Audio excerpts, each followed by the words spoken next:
Vice ganda hindi sinermonan ni Roderick Paulate. Mariing itinanggi ni Roderick, Kuya Dick, Paulate ang kumalat na balitang pinangaralan niya si Vice ganda tungkol sa estilo ng pagpapatawa.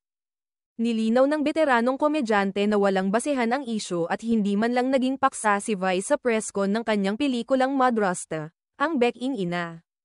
Ayon kay Roderick, ikinagulat niya ang mga kwento sa social media na tila pinalalabas na may tensyon sila ni Vice, gayong bihira silang magkakasama. Giit niya, palagi siyang positibo kapag natatanong tungkol kay Vice at hinahangaan niya ang tagumpay nito. Aminado siyang magkaiba ang kanilang brand of comedy, siya ay nakatuon noon sa situational at family-friendly humor, habang si Vice ay mas moderno at mabilis ang banat.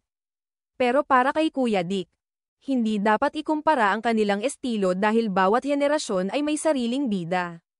Idinagdag pa niya na bahagi na ng showbiz ang fake news at pinayuhan ang publiko na maging mapanuri. Sa huli, binigyang diin niya na ang mahalaga ay makapaghatid ng saya at inspirasyon, anuman ang estilo ng komedya.